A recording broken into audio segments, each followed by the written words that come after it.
Here are 5 Proverbs to remember. Proverbs 3:5-6. Trust in the Lord with all thine heart, and lean not unto thine own understanding. In all thy ways acknowledge him, and he shall direct thy paths. This proverb is about who you ultimately depend on to guide your life.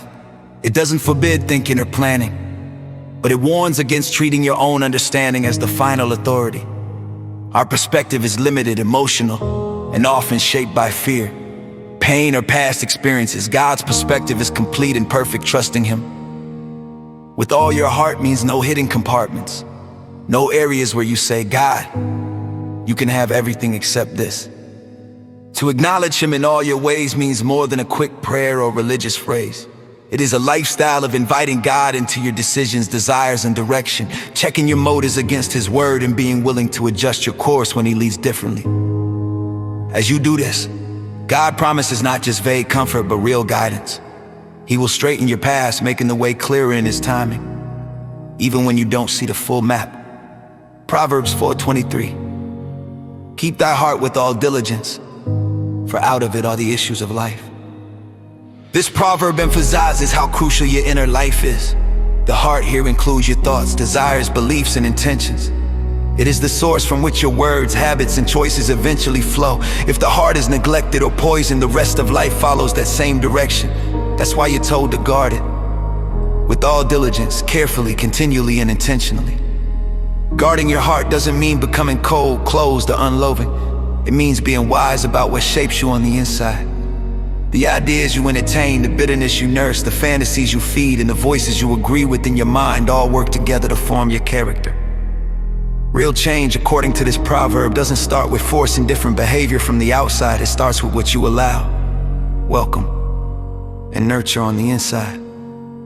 Proverbs 15:1. A soft answer turneth away wrath, but grievous words stir up anger. This proverb teaches the power of your response in moments of tension.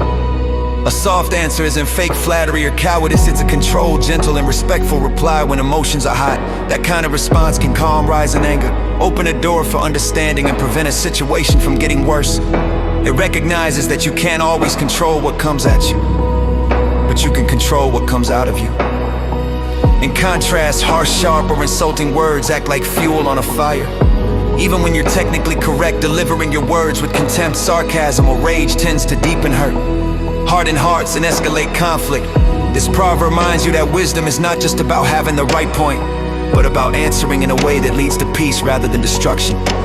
Proverbs 16:3. Commit thy works unto the Lord, and thy thoughts shall be established. Here the focus is on what you do with your plans and efforts to commit. Your works to the Lord paints the picture of rolling your tasks, projects, and dreams onto him and trusting them to his wisdom, not just asking for his blessing on what you've already decided. It is an act of surrender that says, God, this is yours first, not mine. The promise is that as you live this way, your thoughts are established, made firm, steadied, and clarified. Instead of being constantly tossed between anxiety, doubt, and overthinking, you experience a growing stability in your inner world. Your planning becomes less about ego and fear and more in line with God's heart and purposes. Over time, your desires and strategies are shaped by his will, and that bring a deeper sense of peace and direction. Proverbs 27:17. Iron sharpeneth iron, so a man sharpeneth the countenance of his friend. This proverb shows that relationships are meant to refine us, not just entertain us. Iron only becomes sharper when it meets another strong, solid piece of iron. And that process involves friction in the same way. A true friend doesn't just agree with you or keep you comfortable. They help shape your character, challenge your blind spots, and encourage you toward growth. Sharpening the countenance suggests a visible outward effect, your attitude, your spiritual life. Even the expression on your face can be lifted or dulled by the people closest to you.